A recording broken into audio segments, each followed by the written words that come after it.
All right, welcome back to the deep dive. Today, we're diving into the world of adverbs. Adverbs. Yeah, I know. At first glance, it might seem like we're about to embark on a super dry grammar lesson. Right. But trust me, there's some seriously cool stuff to uncover here. Oh, absolutely. We're going to be looking at a lesson from the English Voice Club, and our mission today is to really unlock the power of adverbs. We want to show you how understanding and using adverbs effectively can make your English sharper, more precise, and just way more interesting. Yeah, when you think of adverbs, what's the first thing that pops into your head? Ooh, good question. Probably words ending in weppily. Yeah. Right? Like quickly or slowly. Yeah, quickly, slowly. Those are the classic ones. And that's actually how the English Voice Club lesson kicks off, too. But they quickly point out that the world of adverbs is so much bigger than just those advery words. It is, yeah. We're also talking about single words like fast or often, even those longer adverb phrases like last week or in a very strange way, just like the lesson points out. Exactly. So we've got this whole diverse family of adverbs, but what are they actually doing in our sentences? Let's break it down. Well, at their core, adverbs are what the English Voice Club calls describing words. Describing words, okay? Yeah, their job is to add more information to something else in your sentence. They provide those extra details and context that can really make a difference. I like that. So they're like those little sprinkles on top of a cupcake. They just add that extra something special. Exactly. Okay, so they're describing words. What are they usually describing? One of their primary targets is verbs. Verbs. Okay, action words. Exactly. So think about a sentence like, he speaks very loudly. The adverb loudly tells us how he's speaking. Right. Or, does everyone drive that fast in this city? Here, fast is describing the manner of driving. Makes sense. And another example, I think I sound better than I did the first time. The adverb better is modifying the verb sound, telling us about the quality of the sound. Okay, so they're describing how the verb is happening, the manner, the quality. Exactly. And what's really interesting is that adverbs can modify verbs in a whole bunch of different ways. It's not just about the how. They can also tell us about the extent or the manner of the action. Oh, interesting. Okay. So the lesson gives us an example like, I kind of enjoyed it. Yeah. Kind of is modifying enjoyed, showing us the degree of enjoyment. Right, not fully enjoyed, just kind of. Exactly. Or we talked a little. Mm-hmm. A little indicates the extent of the conversation. Okay, that makes sense. So they're adding these nuances to the verbs. Yes, absolutely.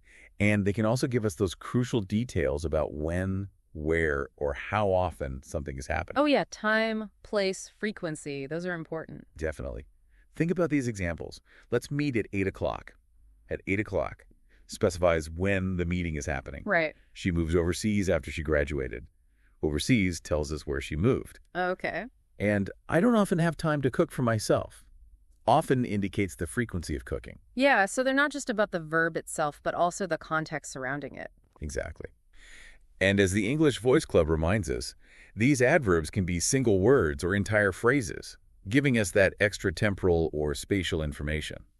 So it's not just about the verbs. These adverbs are pretty busy, huh? They are, yeah. They can also modify adjectives. Adjectives. Okay, so now they're describing words. Exactly. They add intensity or nuance to those adjectives. Yep. And they can even modify other adverbs. Whoa, adverbs modifying adverbs. That's getting pretty meta. It is, yeah. But it's actually pretty straightforward when you see it in action. So let's say we have the sentence, it was a really exciting trip.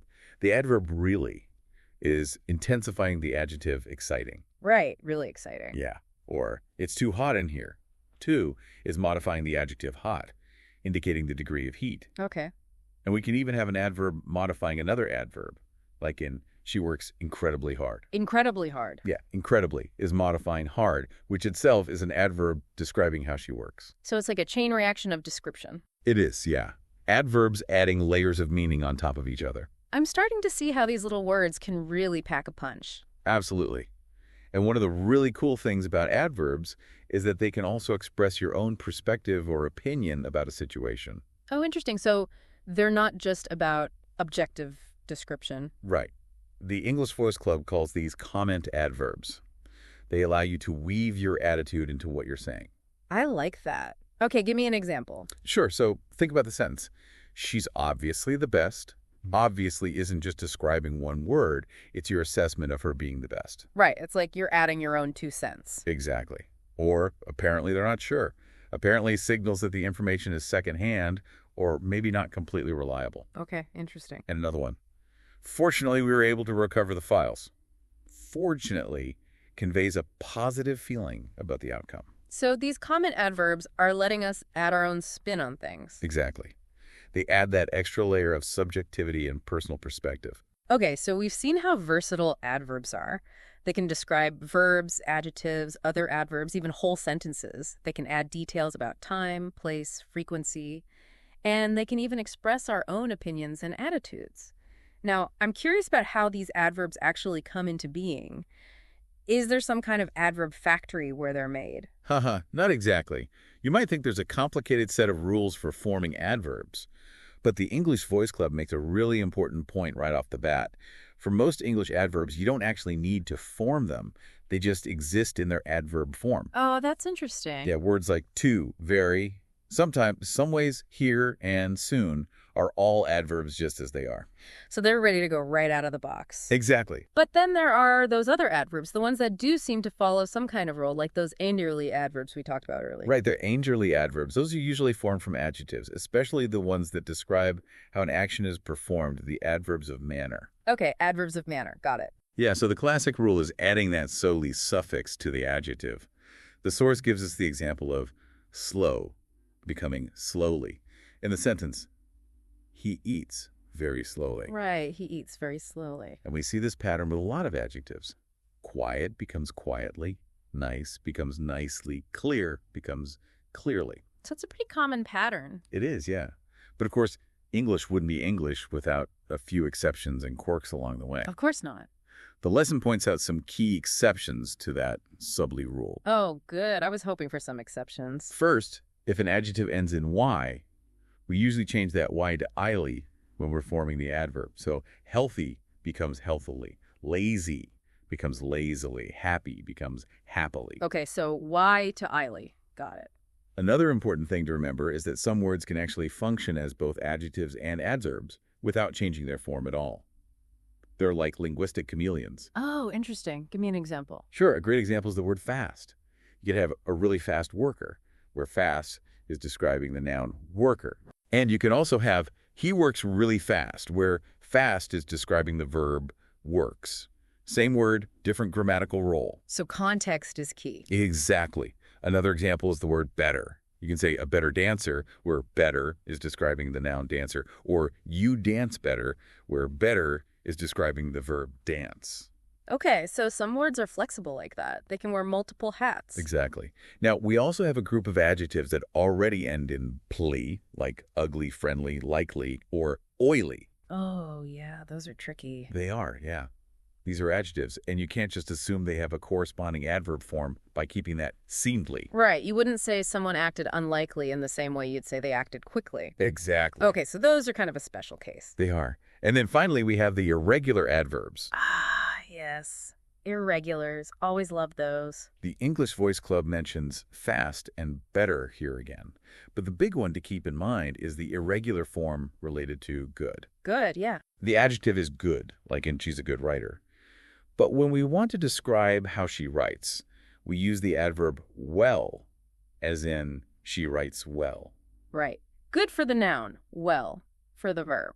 That's a really common mistake. It is, yeah. It's one of those tricky little things that can trip people up. So while the Metelli rule is a good starting point for those adverbs of manner, it's important to be aware of these exceptions and to remember that many adverbs just exist in their own right. They don't need any fancy formations. Exactly. Okay, so we've covered how adverbs are formed, or in many cases how they don't need to be formed.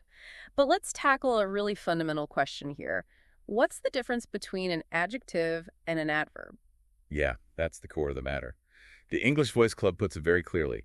Adjectives describe nouns. Adjectives describe nouns. Oh, okay. Think about phrases like a good cook, where good is modifying cook, or a loud voice, where loud is modifying voice, or my computer is so slow, where slow is modifying computer. Right, they're all describing the noun. Exactly. Adjectives are all about adding detail and description to those nouns. Okay, and adverbs? Adverbs describe everything else. Verbs, adjectives, other adverbs, and even whole sentences. So adverbs are kind of like the all-purpose describers. You could say that, yeah. Okay, so to really test our understanding, the lesson gives us some sentences to analyze. Oh, good. I like a good challenge. First up, we have, it's unlikely that we'll be there on time.